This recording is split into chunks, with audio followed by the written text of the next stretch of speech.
Seja muito bem-vindo ao Frente a Frente, um podcast da Frente Revolucionária Maracanaense, produzido em parceria com o estúdio 24 Frames. Eu me chamo Paulo Vitor e hoje nós vamos entrevistar um dos candidatos ao governo do estado do Ceará.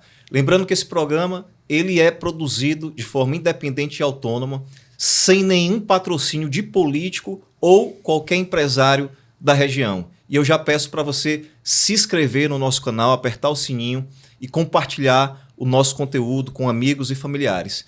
E desde já passo a palavra para o camarada Fábio Rodrigues. E aí, gente, tudo bem? Fábio Rodrigues aqui com vocês, Fábio Rodrigues da FRM. E hoje nós estamos com ele, Serley Leal, candidato ao governo do estado do Ceará. Meu amigo Serley. Obrigado, Fábio. Obrigado, Paulo. Seja muito bem-vindo. Obrigado a vocês pelo convite aqui para estar frente a frente, pelo convite aqui da Frente Revolucionária Maracanauense. Agradecer essa oportunidade de a gente conversar com as pessoas, apresentar o nosso programa, apresentar nossas ideias de transformação do nosso país com a Unidade Popular pelo Socialismo. Antes de iniciar, candidato, eu queria deixar claro que a nossa equipe elaborou algumas perguntas, né? As perguntas talvez sejam um pouco longas, mas a gente acha necessário que essas perguntas sejam feitas. Nós não vamos conseguir tocar em todos os temas, em razão do nosso tempo, mas a gente pretende fazer aqui um debate qualificado, né? Um debate onde a UP consiga mostrar para a população as suas ideias. Tudo bem, tá ótimo. Vamos que vamos. Então, gente, como o Paulo já falou, as perguntas hoje serão como um questionário. Nós vamos aqui fazer uma entrevista de fato com o candidato Serley Leal, né? E elas terão uma outra dinâmica do programa passado. Quem acompanhou o programa passado, a gente já está agradecendo aqui a audiência que vocês nos deram, a audiência que vocês estão nos dando e vão nos dar ainda mais. E desde já, fica com a gente, se inscreve, clica aí no sininho, curte, vamos embora. Serley, para quem ainda não conhece a Unidade Popular pelo Socialismo, quando e em que contexto político surgiu a UP?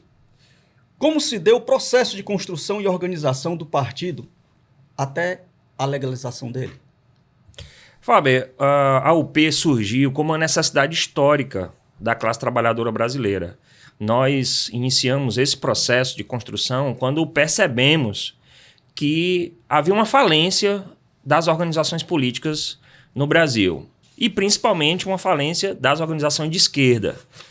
Boa parte delas tinham abdicado da luta pela transformação revolucionária do nosso país, apresentavam e continuam apresentando um projeto de conciliação de classes e depois daquelas grandes jornadas de 2013, onde nós participamos enquanto militantes políticos, eu participei com vários movimentos aliados que a gente construía e continua construindo movimentos populares, a gente percebeu a necessidade, depois daquelas jornadas que não foram dirigidas por nenhuma das organizações políticas, foram manifestações autônomas, aleatórias, digamos assim, mas que tinham um caráter de rebeldia da sociedade, um descontentamento da sociedade, uma desesperança do povo, e a gente percebeu essa necessidade. Ao mesmo tempo, percebemos que o fascismo, a direita, os conservadores conseguiram utilizar aquele descontentamento para se organizarem mais e se apresentarem à população. E, infelizmente, nós vimos esse crescimento de lá para cá. Então, a UP é uma necessidade que foi construída por vários movimentos sociais, movimentos estudantis, o movimento de mulheres, o movimento sindical organizado, o movimento luta de classes, várias entidades que também construíram, o movimento de luta nos bairros, vilas e favelas, o MLB. Então, a gente se reuniu para dar vazão a esse sentimento de transformação da sociedade e romper com essa tradição conciliatória que a dita esquerda estava apresentando no nosso país naquele momento. E nós iniciamos a construção da UP ali em 2016 fomos surpreendidos com uma mudança na legislação eleitoral, uma nova lei eleitoral. A gente já tinha recolhido centenas de milhares de assinaturas, perdemos essas assinaturas, reconstruímos, refizemos o processo e conseguimos em 2019 a legalização da unidade popular vitoriosamente, depois de recolhermos 1.200.000 assinaturas pelos 4 cantos do país. Então fizemos isso sem dinheiro de grandes empresários, sem financiamento do governo, sem oligarquias, sem políticos de renome que poderiam ter financiado, e nós fizemos questão de ter essa independência, assim como a frente aqui, muito bem o Paulo apresentou, reafirmou essa condição de ser independente, autônomo.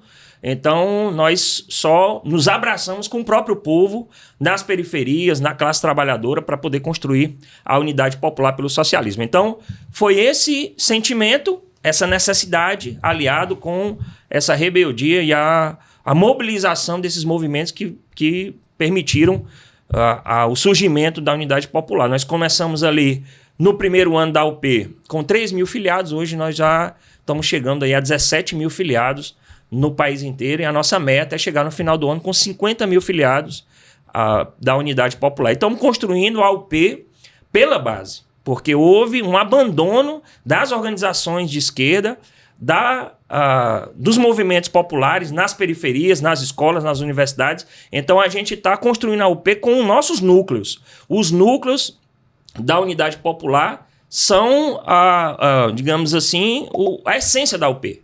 A UP se constitui na sua essência lá na base com o movimento popular, o movimento organizado, a luta do professor, a luta do estudante. Então, é assim que a gente quer construir esse novo instrumento. Já estamos construindo. Precisamos ampliar, precisamos ter, inclusive, mais espaço público, ter mais camaradas, companheiras e companheiros que se organizem e possam se filiar ao UP. Esse é o nosso desafio. Pronto, vamos chegar lá.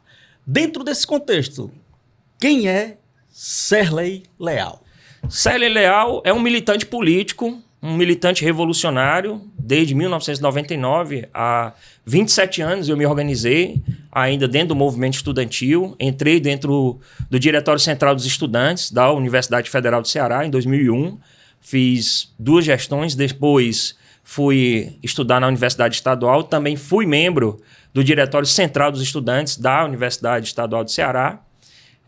E quando eu percebi que os muros da universidade eram insuficientes para a gente fazer a luta de classes, e nós fazíamos, claro, dentro da universidade, mas precisaríamos expandir para fora dos muros da universidade, eu ajudei a criar o movimento de luta nos bairros, vilas e favelas, o MLB, que hoje é um movimento nacional. A gente teve a oportunidade de construir aqui no Ceará, lá na favela do Papoco, lá no Pan-Americano, a partir de 2004, e fizemos esse trabalho de mobilização nas periferias. Então, nós saímos da universidade, fomos para a periferia para organizar o povo nas periferias. Depois, eu apoiei a construção do movimento Luta de Classes, apoiou a construção do movimento de mulheres algobenário. Então, acima de tudo, eu sou um militante político. Eu não faço política na eleição. Eu não sou um candidato tradicional, eu não sou filho de oligarca, eu não sou filho de família tradicional, eu sou um trabalhador, sou bancário, eu sou um militante que me apresentei à Unidade Popular e aceitei a missão de apresentar um programa popular e socialista agora na eleição para o governo do estado do Ceará. Esse é Serley. Mas, acima de tudo, eu sou um militante, eu sou um militante centralizado. Então, eu sou um soldado do partido, sobretudo. Eu sou um dirigente partidário, mas eu estou a serviço de um projeto coletivo. E não simplesmente de fazer meu nome, de me colocar como sendo maior do que a nossa própria organização. Candidato, entrando já em perguntas específicas relacionadas aos projetos da Unidade Popular, em Maracanaú, os trabalhadores da cultura, artistas locais, grupos tradicionais da cultura popular têm perdido cada vez mais espaço na nossa maior festa tradicional, que é o São João de Maracanaú, né? Enquanto isso, vem crescendo a presença de grandes empresas de eventos, né, e de artistas nacionais com cachês milionários. Esse processo parece que não é uma realidade só de Maracanaú, ele é uma realidade que a gente encontra em outros municípios, encontra no estado, encontra no Brasil inteiro. Como o senhor avalia esse processo de transformação das festas populares, dessas grandes festas populares em grandes eventos comerciais, e quais são as propostas da Unidade Popular para valorizar os trabalhadores da cultura, os artistas locais, os grupos tradicionais e as manifestações da cultura popular cearense? Olha, Paulo, assim como várias áreas da sociedade, vários setores, o grande capital se apropria da cultura popular, se apropria da arte, se apropria do teatro, da música, do cinema, para garantir os lucros de meia dúzia de grandes empresários. Então, em primeiro lugar, nós da Unidade Popular entendemos que a cultura não é uma mercadoria. É preciso encarar a cultura como uma expressão das tradições, dos costumes, da história de um povo. É um importante meio de representação e de significação da vida das pessoas, que dá significado a tudo. Então, é nesse espírito que nós combatemos esse modelo de mercantilização da cultura. Então, a primeira coisa é essa, é uma questão conceitual para a gente. Isso significa que a cultura precisa estar a serviço do progresso da sociedade. A arte tem que ser, inclusive, uma arte questionadora, uma arte crítica, valorizar os artistas a partir da identificação deles com a sua própria história, inclusive a municipalidade, a sua comunidade. Por isso, nós defendemos a valorização e fortalecimento da cultura indígena, da necessidade de melhorar os equipamentos históricos, o patrimônio cultural do nosso estado, para que a sociedade conheça a nossa rica história de resistência, a resistência do povo negro, a resistência do povo indígena, a resistência da classe operária, que pouco se fala. Aqui mesmo, as castanheiras fizeram uma poderosa greve, uma manifestação contra a ditadura militar, mas pouco é falado sobre isso. Então, isso poderia ser representado no cinema, por exemplo. Então, isso é uma questão muito importante. Por isso que a Unidade Popular nessa eleição está apresentando diversas propostas para a gente transformar a cultura. A gente quer reunir os atores culturais num grande congresso. Num congresso que a gente possa discutir a política pública da cultura, para discutir os investimentos, para onde é mais importante ir os recursos que nós recebemos da Lei Paulo Gustavo, da Lei de Incentivo à Cultura, de vários fundos que existem e que os municípios e o governo recebem, mas que muitas vezes não tem transparência. Então, o primeiro ponto é esse, é a gente democratizar o orçamento da cultura no Estado. É preciso reunir as pessoas, aqueles que fazem a arte e possam ter oportunidade de opinar e decidir. E aí, nesse congresso, a gente propõe a eleição do secretário de Cultura. É a forma mais democrática para modificar essa realidade. Isso é um ponto. O segundo ponto, que na nossa opinião é importante, é a gente criar instrumentos de valorização e de apoio permanente aos atores culturais, principalmente esses que muitas vezes são escanteados. Nós sabemos que existem editais de cultura que são disputados e tem pouquíssima transparência, além de serem limitados, tem pouca transparência no nosso estado. Então a gente acredita que há necessidade de criar uma bolsa, uma ajuda de custo, para que os profissionais da cultura possam, através da Secretaria de Educação, junto com a Secretaria de Cultura, visitar as escolas e poder popularizar ainda mais a arte produzida pelos próprios atores do estado do Ceará. É outro ponto importante, é dar permanência, porque os editais de cultura, eles acabam tendo irregularidade e a renda desses trabalhadores acaba não sendo permanentes. O terceiro ponto é a gente repensar esse modelo de grandes eventos que você falou. Nós temos hoje um São João aqui de Maracanaú que destina 16,7 milhões de reais para grandes nomes da cultura, né, digamos assim, da música nacional, que utilizam esse recurso, vêm a Maracanaú, por exemplo, mas vão para Caruaru, vão para Recife, vão para Fortaleza, né, em determinados momentos, para a atração de turistas e a ativação do comércio local. Mas é bom a gente repensar esse modelo. Como a gente pode valorizar o São João nas próprias comunidades, nos bairros populares, utilizando esse recurso que é público e precisa ser bem aplicado para valorizar fortalecendo determinados locais, onde os atores culturais poderão fazer um processo de conscientização a partir da cultura. Então é outro ponto importante que a gente está trazendo no programa da Unidade Popular.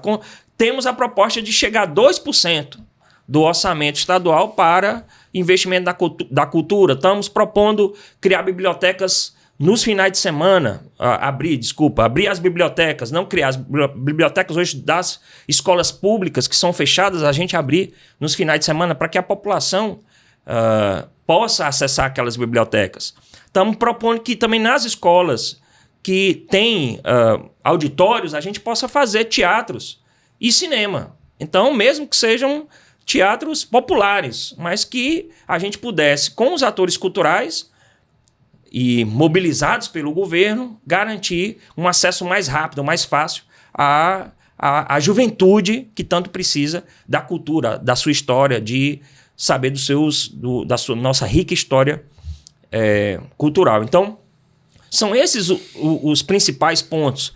Conceitualmente, valorizar a cultura não como uma mercadoria, não como fonte de lucro, porque o capital, onde toca, ele transforma em lucro, então a gente precisa combater isso, mas, acima de tudo, é colocar no orçamento público o fortalecimento das nossas tradições estaduais, né? Valorizar a banda de pífano lá do Cariri, que pouco a gente conhece, as tradições indígenas, né? Nós temos aqui o povo Tapeba, o povo Pitaguari, o Zanacé. Então, nós temos condições de produzir muito e, a partir da valorização de um investimento focado, a gente modificar essa realidade da cultura no nosso estado. Candidato, agora nós vamos entrar e aprofundar ainda mais isso aqui, o nosso debate. Vamos tocar agora num tema que é muito sensível a Maracanaú, ao estado do Ceará e ao Brasil, né? O tema é saúde. Nos últimos anos, temos observado o avanço do capital privado na forma de organizações sociais, as famosas OS, institutos e outras entidades privadas na gestão de equipamentos e serviços públicos de saúde. Por meio de contratos que transferem a essas organizações parcelas cada vez maiores dos recursos públicos. Como a UP avalia o avanço desse modelo dentro do SUS, em um eventual governo da UP, aqui no estado do Ceará? Qual seria o papel das organizações sociais e dos institutos privados na saúde pública? E outra, a proposta de vocês é manter esse modelo, reformá-lo ou retomar progressivamente para o estado a gestão direta dos hospitais e demais equipamentos públicos de saúde? Bem lembrado, essa questão da saúde, nós, no programa da UP, está bem contemplado um enfrentamento ao grande capital. Quando o Sistema Único de Saúde foi criado, com a Constituição de 88, estava bastante claro o conceito desse modelo. Primeiro, da repartição de responsabilidades do município, do estado e da União, para que cada um pudesse ter claramente o seu papel, da necessidade de gestão compartilhada, então tem comitês gestores do Sistema Único de Saúde, e da necessidade de uma saúde preventiva, e não de uma saúde só de hospitais, só de remediar. Esse era um modelo. É um modelo baseado, historicamente, nos modelos socialistas, inclusive no modelo soviético, no modelo cubano, que deu certo e, inclusive, tem muito menos custo do que esse modelo que nós temos hoje. O modelo cubano, para vocês terem uma ideia, tem um alto índice de IDH por conta da saúde. E Cuba é um país muito pobre, tem 11 milhões de habitantes, nós temos 9 milhões aqui no Ceará, 9 milhões e 800 mil, E para você ter uma ideia, a expectativa de vida de um cubano é maior do que um cearense. Então, o Ceará está mais ou menos em 73, mas tem município do interior que está a 67 anos. E a média, a expectativa de vida é de 79, por conta do modelo de saúde. Então, veja só, esse é o conceito do Sistema Único de Saúde. E o que é que aconteceu? O grande capital foi abocanhando a saúde pública no nosso estado. Foi, primeiro, precarizando, e aí as pessoas, ao perceberem essa precarização e sucateamento do serviço público de saúde, foi procurando o seu plano de saúde, foi tentando se salvar. Então, vou ganhar uma grana, tenho um recurso aqui, vou pagar meu plano de saúde para evitar adoecer e ter que precisar de um hospital sucateado. Esse é o primeiro ponto. O segundo é uma privatização velada, que é a partir do sistema de gestão com as organizações sociais de saúde, que aí nós temos agora, mais recentemente, uma profusão de entidades, que são associações, sem fins lucrativos, entre aspas, que fazem a gestão dos hospitais em vários estados do país. Aqui no Ceará mesmo, a gente tem o Instituto de Saúde e Gestão Hospitalar. Você que está nos escutando, você que está nos assistindo, você talvez não conheça. O ISGH, ele gerencia diversos hospitais e policlínicas do nosso estado. É o quinto maior fornecedor do estado do Ceará. Recebe 1,44 bilhão de reais do governo do estado do Ceará para gerenciar esses hospitais. Isso tem acontecido em vários municípios. Qual é a justificativa? É melhorar a gestão, facilitar as compras, fazer contratações de profissionais, ser mais ágil na solução de determinados problemas, quando na prática o objetivo é a lucratividade. Então, a gente não tem a transparência de todo esse recurso. Só a folha de pagamento do ISGH é 800 milhões de reais. 800 milhões de reais e 2.600 funcionários. Quem define a forma, a política de contratação e de pagamento de salário do ISGH? Quem define? Quem de nós? Qual é o órgão público? Quem fiscaliza? Agora mesmo o Ministério Público do Estado, em abril, pediu uma investigação sobre contratos firmados entre o ISGH e o governo do Estado do Ceará. Investigar ainda. Naturalmente, ainda vai se processar essa investigação. De fato, isso é uma forma de privatização. Aqui mesmo no Maracanaú, nós estamos falando aqui da frente maracanauense, nós temos a prefeitura apresentou o projeto para terceirizar essa gestão e deve contratar uma empresa, um OSS, para gerenciar também os hospitais, pagando 163 milhões de reais para essa entidade, para poder gerenciar os hospitais. Então, qual é o objetivo disso? Primeiro, como eu falei, lucratividade.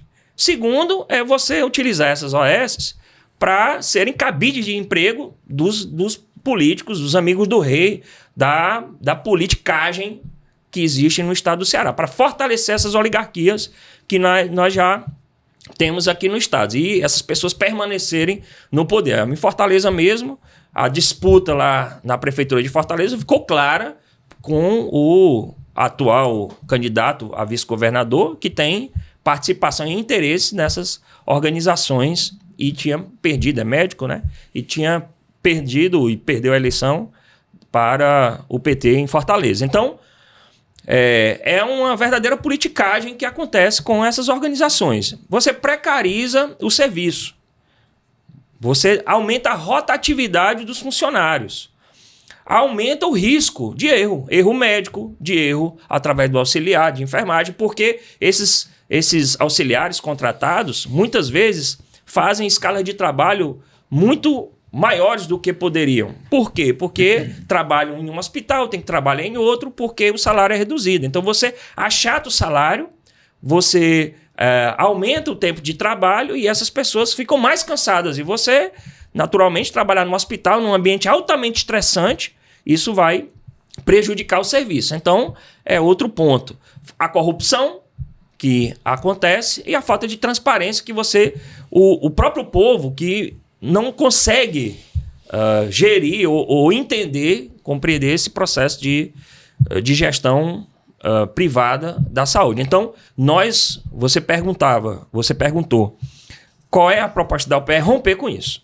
Nós queremos suspender esse modelo de gestão privada da saúde pública no estado do Ceará. Nós queremos devolver a saúde aos servidores públicos concursados do estado.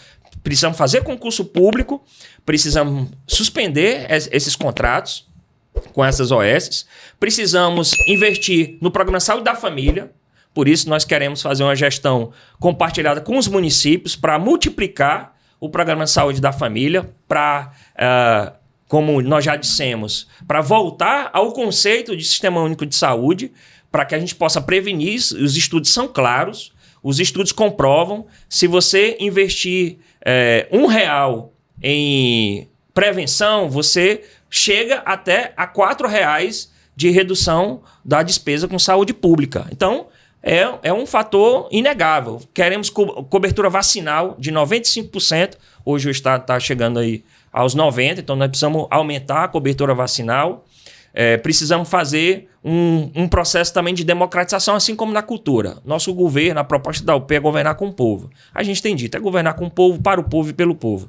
Então, é fazer com que os conselhos municipais e o Conselho Estadual de Saúde, eles sejam realmente democráticos. E os participantes do Conselho possam definir a política pública de saúde no estado, e a gente tenha capacidade de acabar com essa privatização velada. As pessoas não sabem, porque o prédio é público, mas quando você entra lá, boa parte do gerenciamento, das pessoas, dos profissionais, estão trabalhando para entidade privada. É uma empresa. É uma empresa, né? Candidato, o povo cearense, por todo o estado, tem enfrentado longas filas de espera, às vezes para fazer um exame, uma cirurgia, uma consulta e às vezes até para receber um medicamento.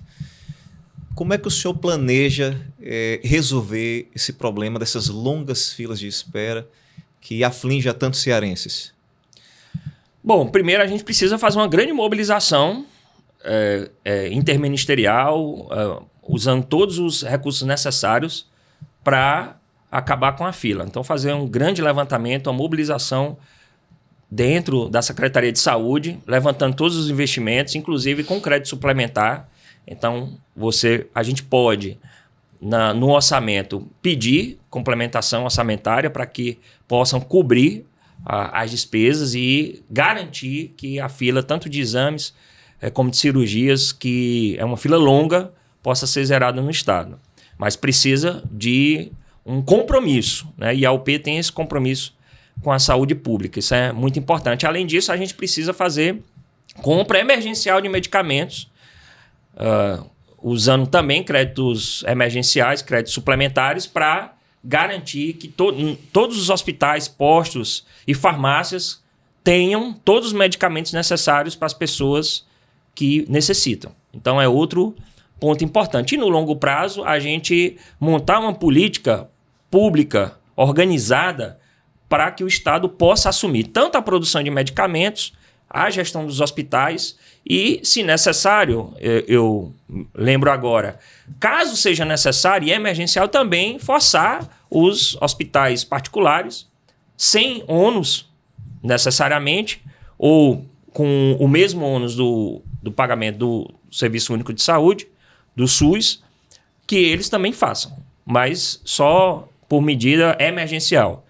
Então, é uma mobilização, é um esforço coletivo, inclusive com os municípios também, para a gente sanar esse problema sério que a população cearense está passando, e a gente sabe disso. Eu tenho toda a solidariedade com, hoje, as pessoas, as mães de família, os pais de família, os cidadãos, os trabalhadores, principalmente, que são obrigados a acordar cedinho, 3, 4 horas da manhã, ir para uma fila e não conseguir atendimento médico, não conseguir seu exame. Então, a Unidade Popular é um partido que, na sua essência, tem como prioridade a luta e fortalecimento do Sistema Único de Saúde. Isso quem está nos assistindo pode ter absoluta certeza que não faltará dedicação, esforço, determinação para a gente resolver esse problema.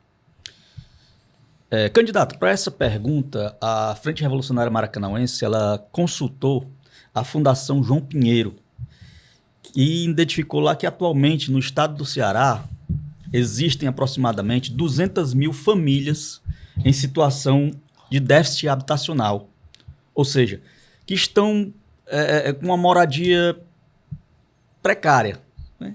Moradia simples, sem... Vive em coabitação, muitas vezes, tem que dividir a casa com outras famílias. Sem infraestrutura. Exato. E qual é a proposta do candidato para enfrentar o problema das moradias aqui no estado do Ceará?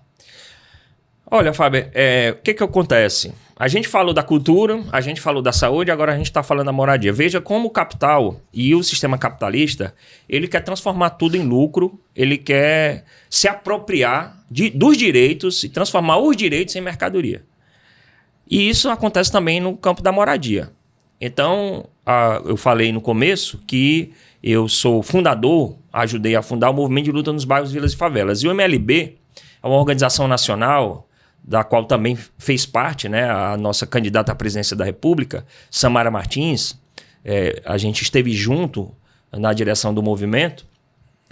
E esse movimento luta por uma reforma urbana, pela disputa das áreas das cidades, das zonas urbanas, e principalmente o direito à moradia digna, um direito constitucional e que não é cumprido, como você acabou de apresentar. Alguns dados afirmam de 200, mas pode chegar ali até 227 mil moradias de débito habitacional hoje no estado do Ceará.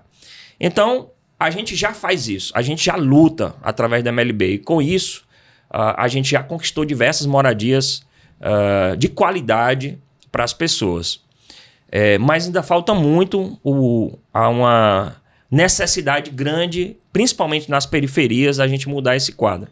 E o que é que acontece? Qual é o principal programa de moradia hoje do país? É o programa Minha Casa Minha Vida. Qual é a lógica do programa?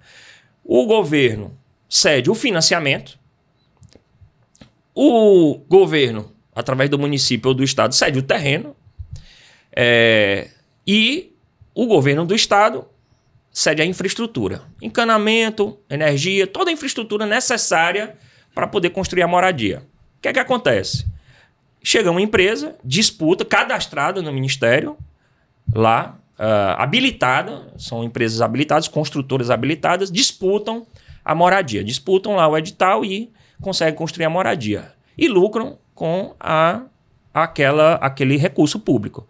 Veja, o terreno é público, a infraestrutura é pública, o financiamento é da Caixa Econômica Federal. Público, ou seja, é de uma autarquia federal pública, então, portanto, é público.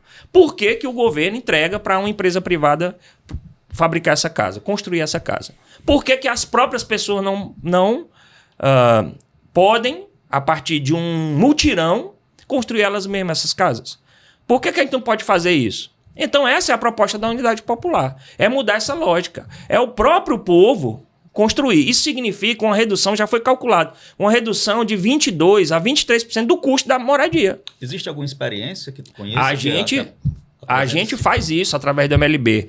Só que do Minha Casa Minha Vida existe uma parte, do fundo que é disponibilizado para o Minha Casa Minha Vida, tem uma parte que é para moradias construídas pelos próprios movimentos. Uhum. Então, a gente faz a disputa e consegue. Só que é uma briga de foice para poder construir. Então, agora mesmo, o MLB estava disputando 588 moradias. E o governo federal disse, não, só vai construir para fulano e cicrano. Botou na mesa. Não, vai ser para esses movimentos. Esses outros aqui, não. Por quê?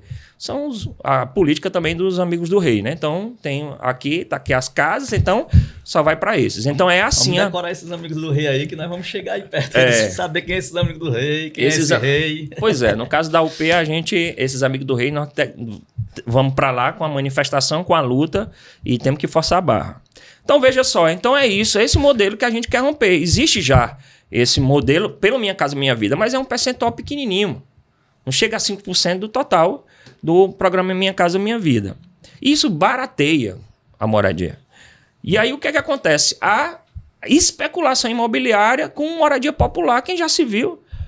Tá entendendo? O que é que as construtoras fazem? Elas usam esse recurso público como forma de estruturação dos seus custos. As grandes construtoras, elas usam isso e aí vão para as áreas nobres construir aqueles edifícios enormes e luxuosos, onde eles realmente tiram a lucratividade. Então, é uma forma de fortalecer as grandes construtoras privadas no país. É isso que tem acontecido com a Minha Casa. Então, nós queremos romper com isso. Vamos fazer também, como proposta da Unidade Popular no país todo, a Samara defende isso, nós defendemos aqui no estado do Ceará, colocar o Estatuto das Cidades para funcionar. Existe já lei. Nós não estamos falando de fazer uma lei. Existe já a lei. Nós precisamos destacar terrenos e prédios públicos para moradia popular. Então, esse é um compromisso da Unidade Popular. Nós podemos também utilizar imóveis de grandes devedores fiscais do Estado que podem, sim, serem desapropriados para fim de moradia, porque estão devendo. Agora mesmo eu digo, já faz um tempo, mas ali no Cidade Jardim foi construído um grande empreendimento, pelo Minha Casa Minha Vida, moradia popular na terra dos Montenegro, que era um grande devedor fiscal do Estado. Devia muito IPTU. Então, a prefeitura se apropriou e fez a moradia. Então, isso é para ser política pública, permanente, e não de uma iniciativa aleatória ou uma iniciativa de um ou outro gestor. Então, é possível fazer isso. Só que tem que enfrentar a especulação. Por quê? Porque eu tenho um terreno público numa área nobre, o que é que acontece? Vai colocar pobre para morar numa área nobre? Vai colocar pobre para morar do lado da aldeota, do lado das áreas mais valorizadas? Não vai. Então as pessoas não querem, os moradores não querem, porque rebaixa o valor das suas próprias moradias. Então é um enfrentamento. É um enfrentamento de classes. Por isso que o MLB é uma luta de classes. É uma luta de classes pela disputa da área urbana, das áreas geográficas, das terras imobiliárias. Além disso, a prefeitura as prefeituras têm as suas leis municipais, lei de uso e ocupação do solo. Dentro dela tem as zonas especiais de interesse social, as EIs, que em Fortaleza também é uma disputa enorme para essas EIs serem direcionadas para a moradia popular. Por quê? Porque são áreas que os grandes proprietários querem para se beneficiarem, enriquecerem, especularem. Agora mesmo também a gente visitou no 1º de maio o Titanzinho, né, a comunidade do Titanzinho, e lá há uma tendência de expulsão daquela comunidade porque mora do lado de uma área nobre e está na frente da praia. Então eles querem retirar as pessoas. Então o compromisso da Unidade Popular é deixar claro para a população, para o povo, para os trabalhadores: nós vamos desapropriar terrenos para a moradia popular. Nós temos um compromisso de zerar o déficit habitacional. Agora vamos fazer isso com a força do povo, com a mobilização social. O programa da UP, seja na saúde, seja na educação, seja na moradia, seja na cultura, é um programa de mobilização. Não é simplesmente uma salvação que o Serley está propondo, que a Samara está propondo. Nós estamos propondo fazer com que as pessoas percebam a necessidade de fazer política todo dia, se mobilizarem, se organizarem, porque é só assim que a gente vai, de fato, mudar o país, seja na saúde, na educação e na moradia. Candidato, avançando aqui no nosso bate-papo, vamos entrar agora no tema da segurança pública. Segundo os dados do Atlas da Violência, publicado agora em 2026, com informações de 2024, o Ceará desponta como um dos... tendo 4 cidades entre as 5 mais violentas do país, né? Inclusive, Maracanaú ficou na 3ª colocação, né?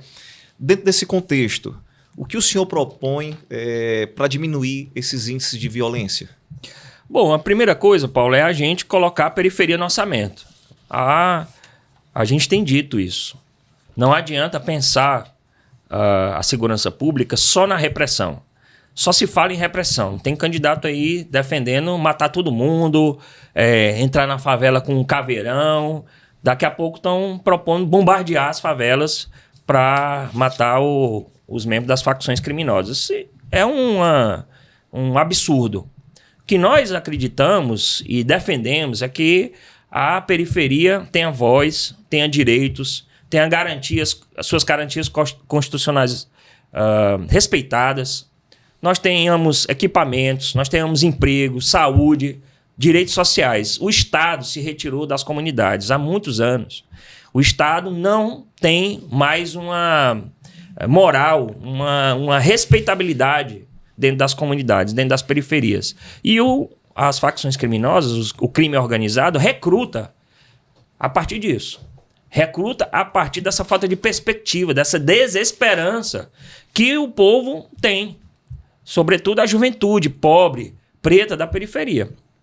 Então, a primeira coisa é essa, deixar claro que a periferia tem que ser valorizada através da cultura, através do esporte, através do lazer, através da educação, da saúde, enfim, da moradia. Isso tudo é algo fundamental. Isso não significa que a gente não tem que combater as facções, o crime organizado, mas tem que fazer isso com inteligência, com estruturação e integração das polícias, seja em todos os níveis, federal, estadual e as guardas municipais. Então é preciso ter uma grande integração. É preciso que a gente garanta nas periferias uma justiça efetiva, uma justiça comunitária, que a gente defende em parceria com a justiça estadual, a gente criar esse modelo que existe em vários cantos do país, com juízes eleitos dentro das comunidades que possam resolver problemas simples que muitas vezes se agravam por não serem resolvidos rapidamente. Uma justiça ativa, integrativa, um processo de ressocialização nos presídios que consiga também ressocializar os presos ao saírem. Nós temos um programa, proposta da UP, do Ceará Egresso, para que as empresas tenham subsídios para que elas possam empregar essas pessoas, garantir aos jovens que são dependentes químicos um sistema de saúde amplo, garantir a eles uma moradia para eles se curarem, porque além de serem muito viciados e são, na verdade, instrumentos junto das facções, esses jovens, eles têm a possibilidade de se curarem. Então, nós acreditamos que é um problema de saúde pública e não simplesmente um problema de segurança. Então, é também uma multidisciplinariedade que precisa as secretarias atuarem. Então, são várias propostas que a UP tem. E, inclusive, nacionalmente, nós defendemos a desmilitarização da polícia. Hoje, a polícia militar ela é um braço das Forças Armadas. Então, há uma política implementada nas periferias, que é a política do inimigo interno. Isso existe desde a ditadura militar. A polícia vem atuando como uma organização para impedir, com força letal, as organizações criminosas. Então, nós precisamos modificar essa teoria, essa tese da segurança pública de guerra nas periferias, de guerra às drogas. Então, é um modelo que está todo errado. E é o que tem mais investimentos. Se você pegar os investimentos, só em segurança pública nos últimos 10 anos, passam de 4 bilhões de reais. Então, agora a polícia anda com um carro blindado nas periferias. Equipamentos, inclusive, alguns comprados por Israel, né? Então, comprados armamentos, que é um Estado genocida.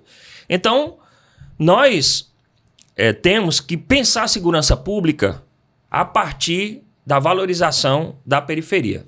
Então, é principalmente isso que a Unidade Popular defende, e temos certeza de que com essas medidas a segurança pública vai voltar para as áreas urbanas das nossas grandes cidades, aqui de Fortaleza, de Maracanaú. Você falou das 5 principais cidades mais violentas, 4 estão no estado do Ceará. Então, o governo faz um alarde em relação à queda de homicídios, à queda de roubo, mas a verdade é que, infelizmente, essas organizações criminosas dominam o estado do Ceará e a gente precisa impedir, porque é triste um trabalhador receber uma moradia, ter que ir embora daquela comunidade porque um traficante ou um membro de uma facção ou um aliado toma a casa daquele cidadão, daquela cidadã para se beneficiar. Então, nós temos na Unidade Popular o compromisso e a responsabilidade de defender uma segurança pública integrada, com inteligência, com fortalecimento da repressão para as organizações criminosas, inclusive também para os maus policiais, garantindo que tem investigação, garantindo que a polícia também rompa com a corrupção, porque há sim, dentro da justiça e dentro da polícia, maus policiais que ajudam e colaboram para o crime organizado. Então é tudo isso integrado que a gente pode modificar essa realidade. É isso aí. Candidato, o país, o Brasil, algumas pessoas dizem que está muito polarizado, né? Mas as disputas políticas eleitorais, a gente sempre soube que houveram lados, né, opostos. Sempre foi polarizada a disputa eleitoral, né? E aí as pessoas elas entram numa falta de consciência sobre os espectros eleitorais, sobre os espectros políticos, né? O que é o partido de esquerda, o que é o partido de direita, o que é um partido de centro, né? Se o PT é de esquerda, se o PT é um partido de centro, se é centro inclinado à esquerda, se é centro inclinado à direita, se é centro inclinado aos empresários, ao grande capital, se é centro inclinado aos Estados Unidos. É centro demais. Se né? é muito centro. Então, assim, existe toda uma confusão, né? Aí eu te pergunto para o senhor, qual tem sido a posição da Unidade Popular em relação aos governos do PT, tanto a nível federal quanto a nível estadual? E como a UP considera... Se a UP se considera parte da base de apoio aos governos petistas, ou ela faz oposição, ou ela tem uma posição de apoio, mas uma posição de apoio crítico? Como que você define isso aí para quem está nos assistindo? Nós somos uma oposição de luta, Fábio, aos governos. Nós temos uma posição independente, autônoma, de qualquer governo, de qualquer que seja. Então, nós fazemos a oposição aos governos do PT, assim como fazendo a outros governos de outros espectros políticos. Mas nós fazemos isso pelo interesse do povo, organizando as pessoas, mobilizando elas para lutarem pelos seus direitos. Nós só confiamos no próprio povo, na força do povo. É isso que a gente tem apresentado na Unidade Popular. A Unidade Popular foi criada para organizar o povo nas periferias, nas escolas, nas universidades, os trabalhadores, nas greves, para lutarem pelos seus direitos, independente dos governos. Então, isso é um ponto importante. Nós vamos estar com os governos do PT quando for para defender as conquistas democráticas. E, de fato, acontece isso. Você tem momentos que há grupos nazifascistas que existem, estão crescendo no nosso país, que defendem, por exemplo, a política de segurança pública, de assassinar todo mundo, de entrar na penha, como eles fizeram, e assassinar 120 pessoas, como se isso fosse normal, e querem criminalizar os movimentos sociais, querem implantar uma ditadura no Brasil, querem prender sem mandato judicial, estão discutindo um fim de habeas corpus, então querem implantar uma ditadura. Então, quando for para defender os direitos democráticos do nosso povo, nós vamos estar junto com esses governos, os governos do PT, os governos do PSB, os governos dessa centro-esquerda, de todos esse grupo que a gente chama de social-democrata como um todo. Mas estamos no outro campo. Nós estamos no campo dos revolucionários. Nós estamos no campo da transformação radical. Nós estamos no campo das mudanças estruturais. Nós rompemos com esse modelo de conciliação de classe. Nós queremos transformar o nosso país. Nós queremos implantar o socialismo. Nós não abdicamos dessa bandeira. Nós não amarelamos, porque boa parte dessas organizações abandonaram essa bandeira.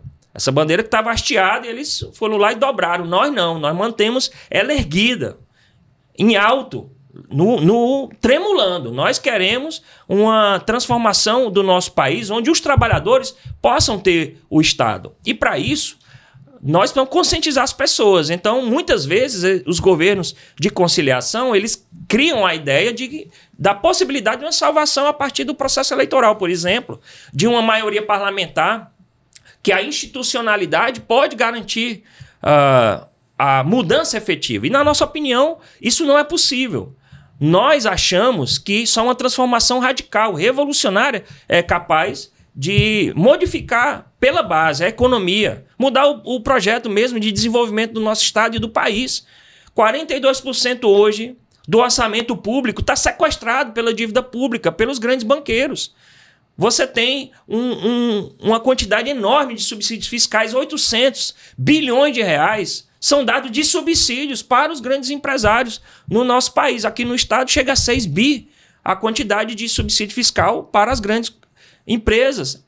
Então, como é que você pode governar com esses interesses conflitantes? Como você pode governar com essas classes inconciliáveis? Então, você tem que governar por um lado.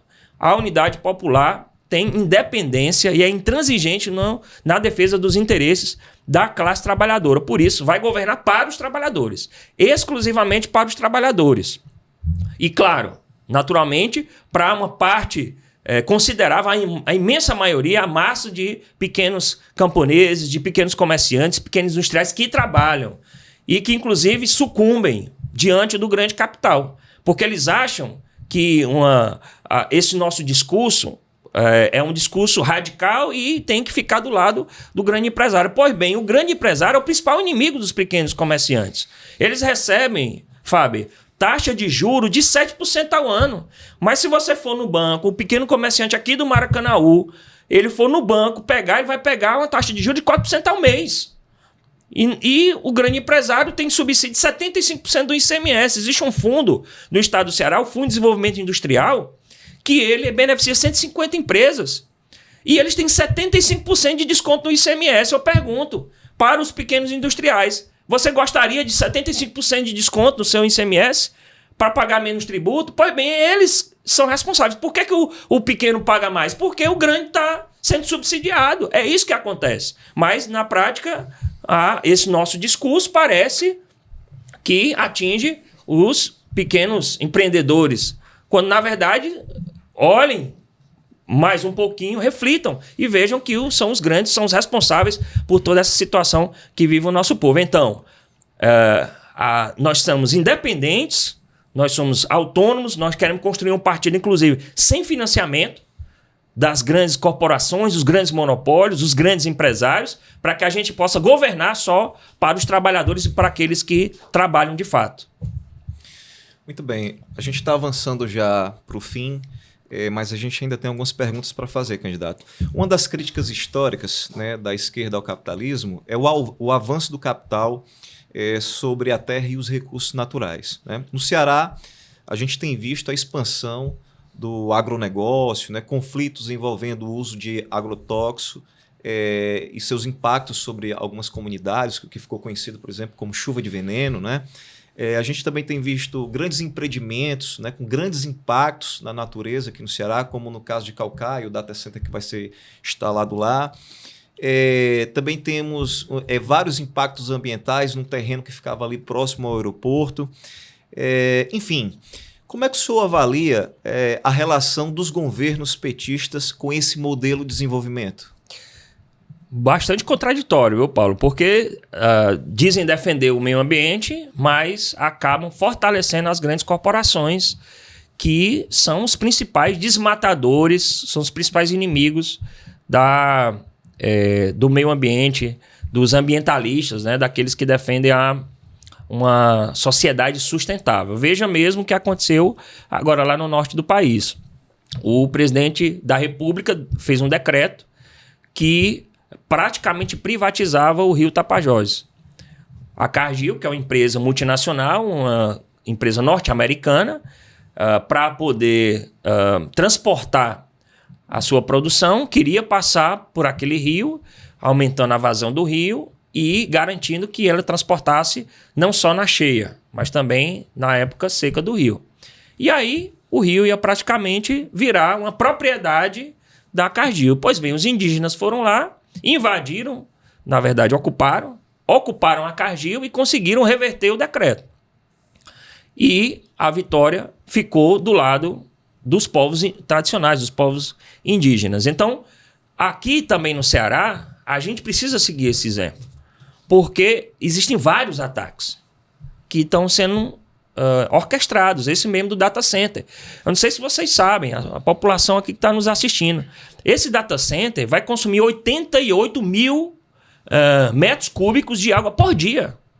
Quem é que vai pagar a conta dessa água? A gente tem essa água. De onde vai sair essa água? De onde vai sair essa água? Do aquífero lá da Calcaia, dos povos indígenas. Do Cauípe, lá dos Anassé. Exatamente, dos Anassé. Então, da onde eles vão tirar essa água?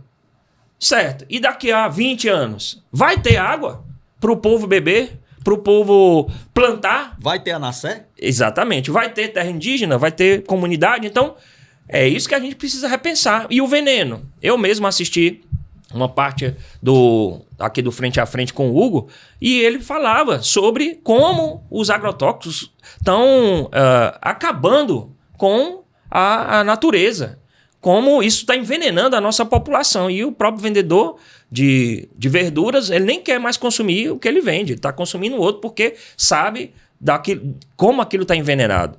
Então, o agrotóxico também, sob a justificativa de aumentar a produtividade, eles estão utilizando mais de 200 tipos de agrotóxicos que os países ricos, os países desenvolvidos, europeus, eles já baniram e a gente está utilizando aqui, envenenando a nossa população. Por isso que o câncer é uma doença que se alastra pela população brasileira. Então, é preciso combater isso.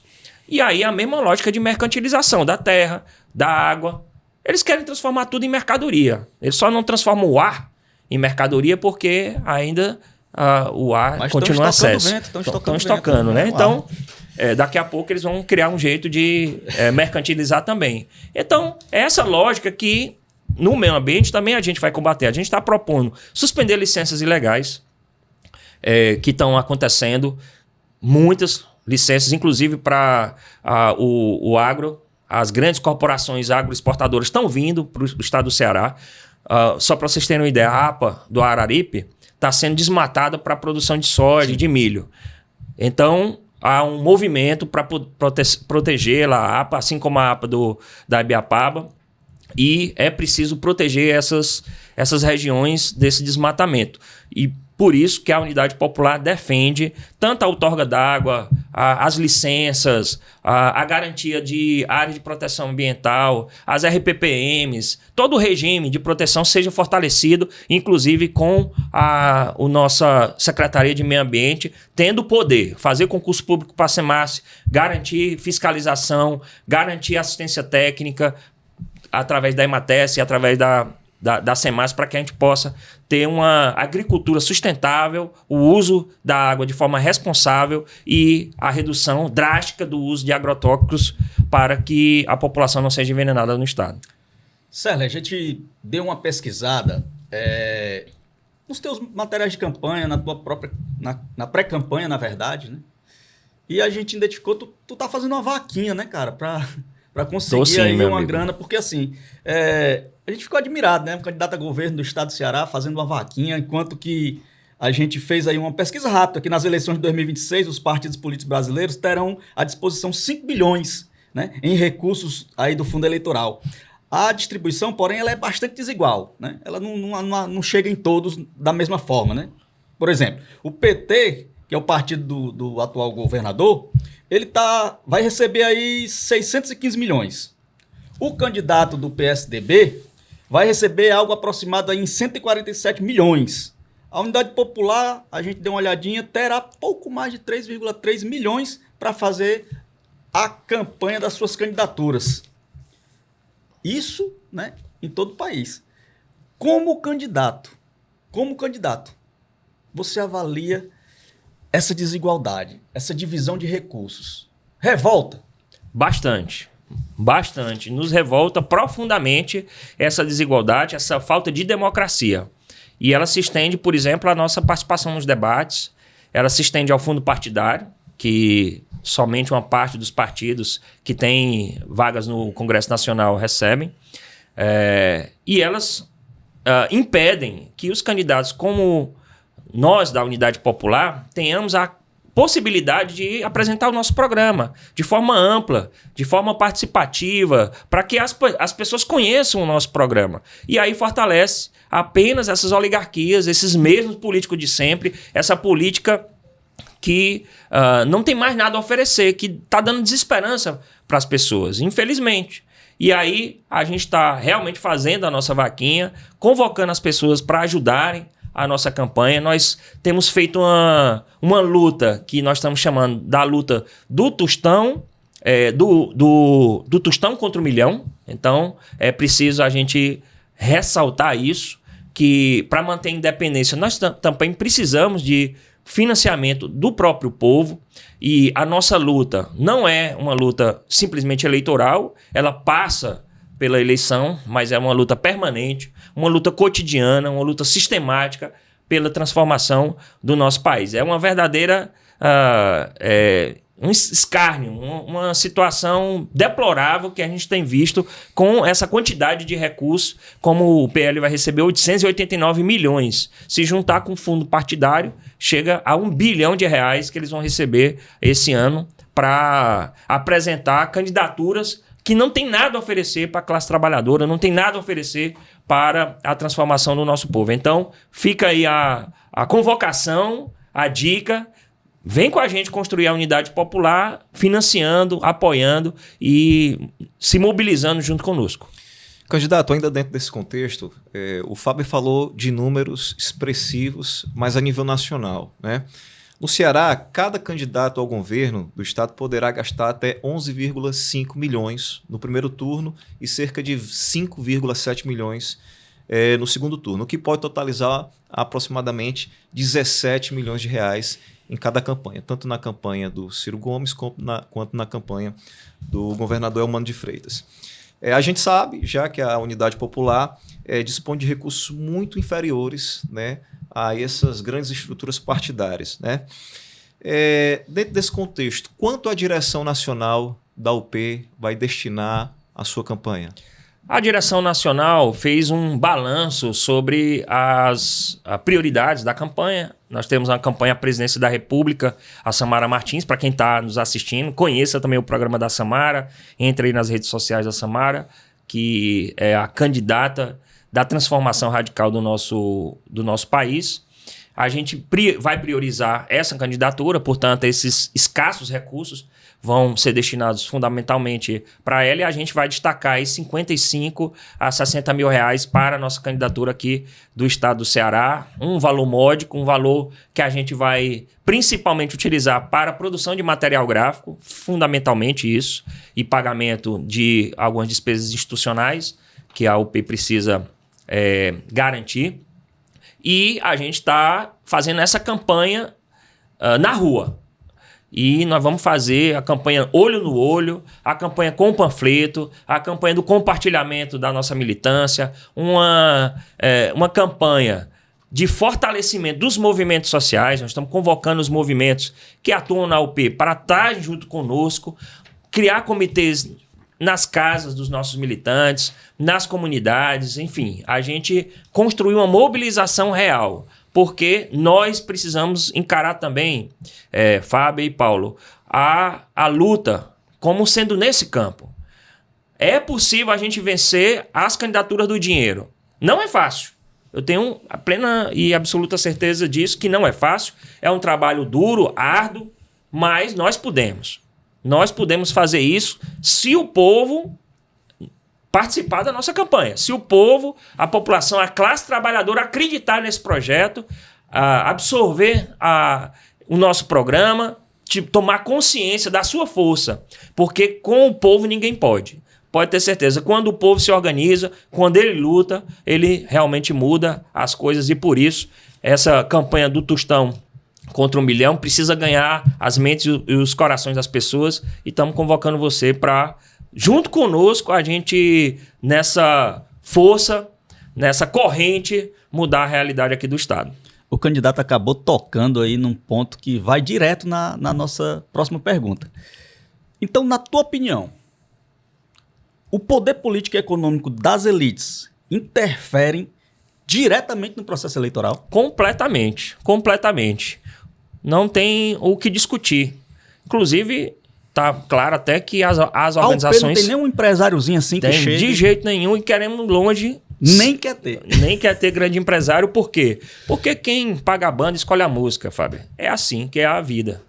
Então, se um grande empresário chegar na UP e financiar a nossa campanha, a gente vai ter que defender o projeto dele e não o nosso. A gente vai abdicar do nosso programa. Então, nós precisamos ter essa independência. Claro que esse financiamento popular de cada trabalhador, de um pequeno empresário, um pequeno comerciante que queira contribuir, claro, é muito bem-vinda essa contribuição, mas vai construir junto conosco. Então, o poder econômico, ele, na verdade, está no centro da eleição. A eleição, ela não é democrática como se apresenta, não. A população acha que nós vivemos numa democracia plena. Não vivemos, porque os grandes empresários, eles têm capacidade de comprar voto. E aí eu estou dialogando aqui com todo mundo que está nos assistindo, não vende o seu voto. Nós também estamos apresentando essa campanha. Se você vender o seu voto, você perde o direito de cobrar depois daquele político. Então, não venda o seu voto. Ele tem o poder de comprar o voto, ele tem o poder de comprar a militância. Então, todas essas bandeiras que são como é que diz? Apresentadas nos sinais, uma militância que não tem carreatas, não tem uma militância, digamos assim, ideológica, orgânica. São todas pagas. Então, é uma militância que não tem compromisso com o próprio candidato. Então, o poder econômico está diretamente vinculado às eleições e a única forma de romper com isso é mudando o sistema. Nós não temos nenhuma ilusão de que esse modelo democrático tem como transformar o nosso país. Nós não temos ilusão. Nós precisamos fazer uma profunda transformação no país, criar um novo Estado, um Estado organizado pelos trabalhadores, verdadeiramente democrático, onde os trabalhadores terão poder e poderão decidir, de fato, livres dessas amarras do capital, para onde quer que a sua vida siga, para o rumo da sua economia, o rumo da sua cidade, o rumo da saúde, enfim, de todos os seus direitos. Então, infelizmente, há uma falta de democracia quando nós não temos igualdade de recursos, quando a gente não pode participar dos debates, quando a gente não tem os mesmos direitos assegurados aos outros candidatos da Unidade Popular, e por isso convocamos as pessoas a fazerem essa campanha olho no olho. Candidato, uma aliança tática entre a UP, PSTU, PCB no processo eleitoral, preservando a autonomia, né, e o programa político de cada partido, não teria uma maior capacidade de ampliar a visibilidade das propostas da esquerda socialista? O que é que impede hoje essa articulação? Paulo, em primeiro eu tenho o maior respeito, um enorme apreço pelos companheiros do Partido Comunista Brasileiro, pelo PSTU, por outras organizações também de esquerda, revolucionárias, que atuam dentro do movimento popular. Tem um respeito grande e eu tenho certeza que eles também nutrem esse respeito pela unidade popular. E nesse momento, o principal para cada uma dessas organizações é apresentar e ampliar o seu programa. Claro que uma aliança, uma unidade entre essas organizações aumentaria o nosso potencial eleitoral. Mas o que é mais importante do que o potencial eleitoral é a capacidade de penetrar nas consciências das pessoas. Hoje, essas organizações todas juntas, elas não têm uma grande força. Nós estamos galgando essa força, nós estamos lutando para que todas elas tenham uma capilaridade maior, uma visibilidade maior. Sofremos os mesmos problemas, inclusive da participação nos debates e a questão financeira também. Então, o principal hoje é que a gente possa promover o socialismo. Então, todas elas têm esse objetivo. Então, do ponto de vista eleitoral, sim, a capacidade de votos. Mas do ponto de vista da conscientização, isso não é um problema tão sério, porque as organizações vão utilizar a sua estrutura, pequena estrutura, para fazer a promoção do socialismo, a luta popular, a organização dos seus movimentos. Então, eu acho que não é um erro. Embora nós saibamos que, caso uma dessas estruturas, uma dessas organizações tivesse maior potencial de votos, a gente com certeza iria conversar de forma mais profunda. No momento, é uma construção coletiva, na minha opinião, uma construção coletiva dessas organizações para um mesmo fim. Então, eu acho que não tem enfraquecido. Essa ideia do enfraquecimento da esquerda pela divisão dos partidos é uma ideia falsa, porque os partidos representam as classes.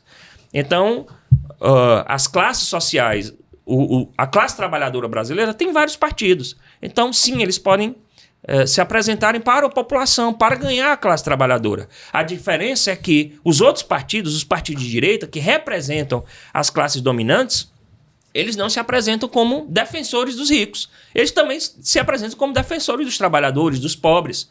E é isso que a gente tem que desmascarar, todos nós, todas essas organizações. Então, no futuro próximo, eu não tenho dúvida, tenho absoluta certeza de que a gente conseguirá galgar mais espaços e essas organizações poderão estar unidas na eleição e fora dela, porque a luta continua. A luta é contínua, sistemática, e esses partidos estão unidos com a unidade popular no conjunto das lutas sociais do país.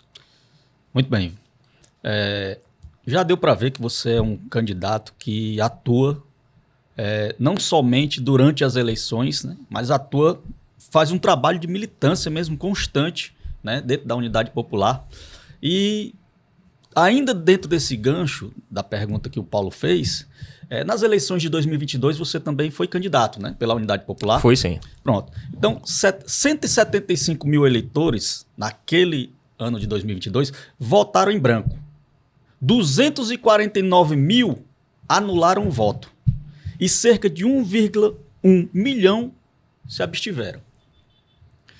Enquanto isso, somadas as 3 candidaturas, que foi a tua, da UP, a do PCB, que, se eu não me engano, foi a do Chico Malta, né? Isso. Chico Malta, e a do PSTU, elas receberam juntas, as 3, 6 mil votos. 6 mil votos. Como você avalia esses números? É exatamente esse bloqueio, Fábio, que a gente sofre. Então a gente não consegue transpor para a sociedade o nosso programa. Todas essas organizações. A gente tem esse limite que nos é imposto pela estrutura eleitoral antidemocrática, pela impossibilidade de falar ao povo através dos debates eleitorais, o acesso à TV. Nós não temos tempo de TV para garantir que a população nos escutasse, nos visse.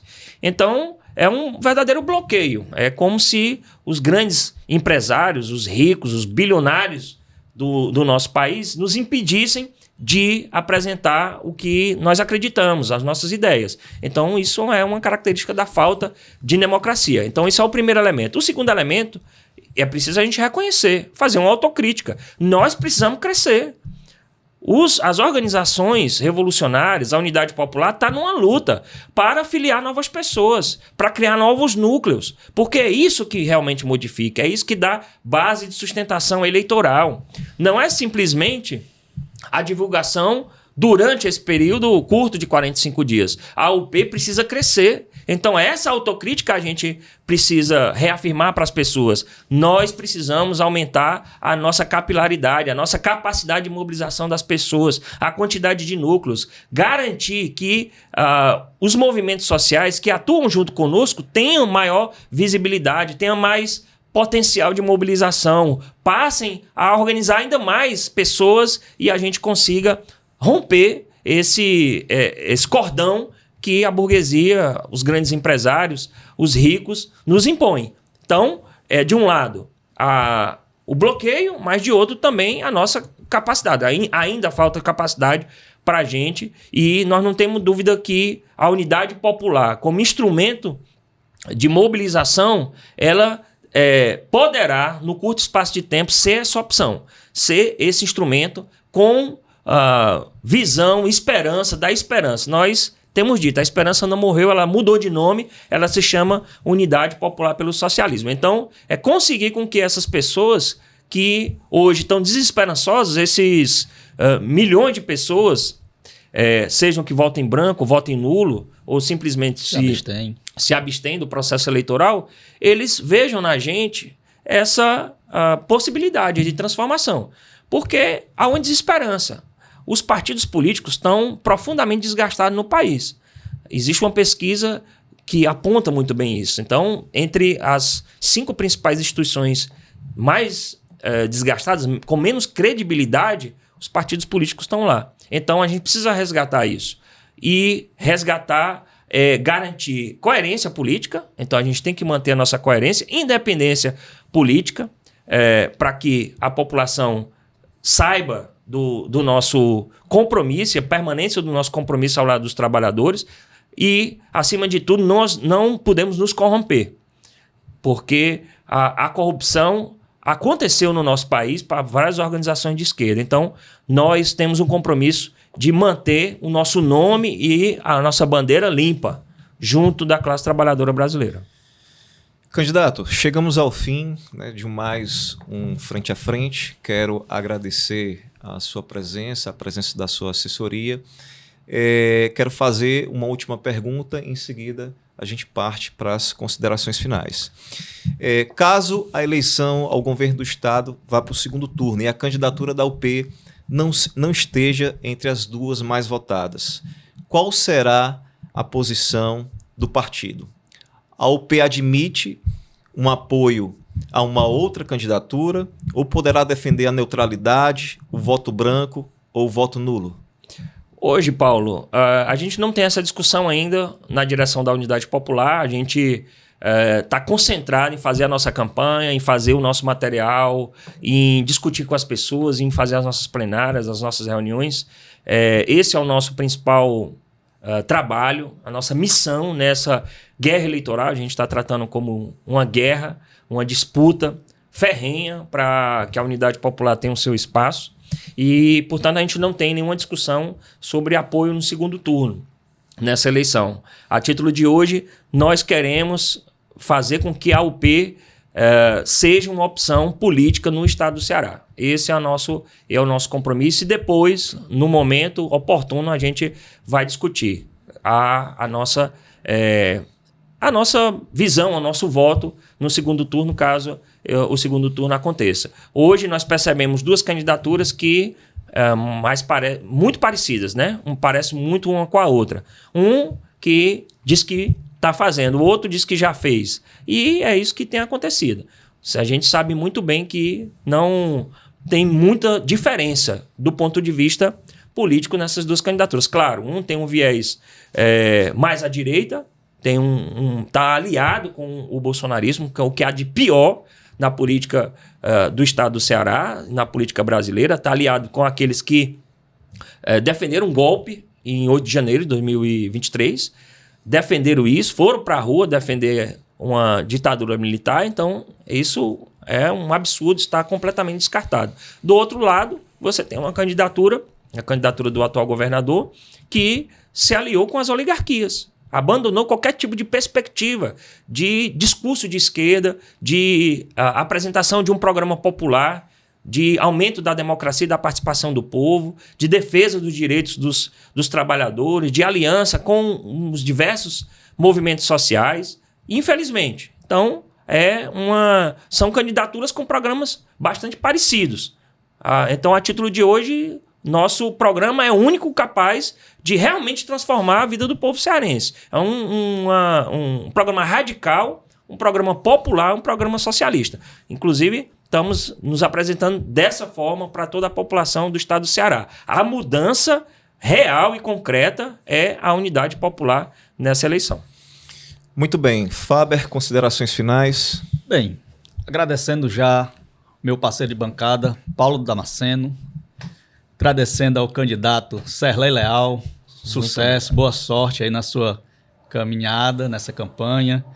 E dizendo, né, fazer uma pergunta aqui. Quer dizer, quem cansou de Elmano e quem não quer mais a volta do Coronel Cirim, vota no Serlei Leal. Vota no Serlei Leal, exatamente. Vota no Serlei Leal, porque é a única saída real e radical nessa eleição.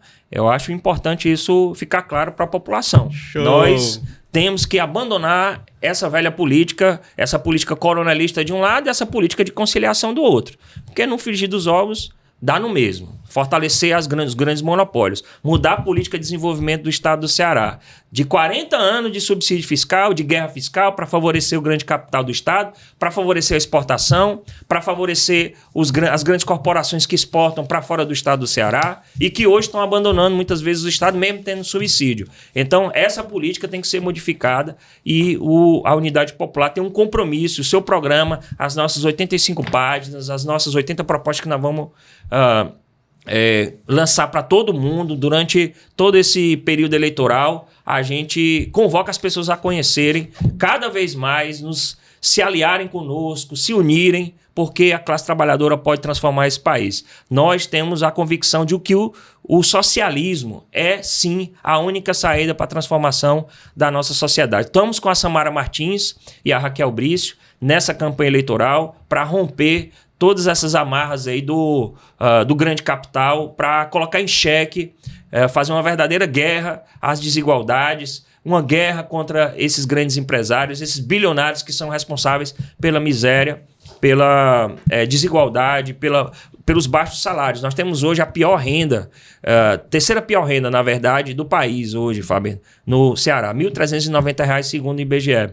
Para vocês terem uma ideia, o estado do Ceará é o 8º mais rico, é o 3º mais rico do Nordeste, mas tem a 3ª pior renda do país. Então, é preciso mudar, é preciso transformar, mas não pela direita, não do lado daqueles que queriam uma volta da ditadura militar ou do conservadorismo, da extrema-direita, não daqueles que querem destruir e colocar ainda mais os grandes empresários, os bilionários, no controle do orçamento público, mas muito pelo contrário, pela esquerda, para colocar o trabalhador de fato no poder, com seus conselhos populares, com orçamento público voltado para atender às demandas da população, com salários justos, dignos, para concurso público, para recompor o orçamento das universidades públicas, para ter uma educação verdadeiramente pública de qualidade a serviço do nosso povo. Então, conheça o nosso programa, vamos junto que a gente pode mudar o Ceará e o Brasil. Muito bem, chegamos ao fim de mais um Frente a Frente, nosso segundo episódio. Lembrando que nós estamos produzindo esse programa a partir do estúdio 24 Frames, na Torre 2 do Feira Centro, no município de Maracanaú, no estado do Ceará. Quero agradecer ao nosso diretor Isaac, mais uma vez a você, Serley, mais uma vez ao nosso camarada Fábio Rodrigues. E viva o Ceará, viva o povo cearense e viva a classe trabalhadora.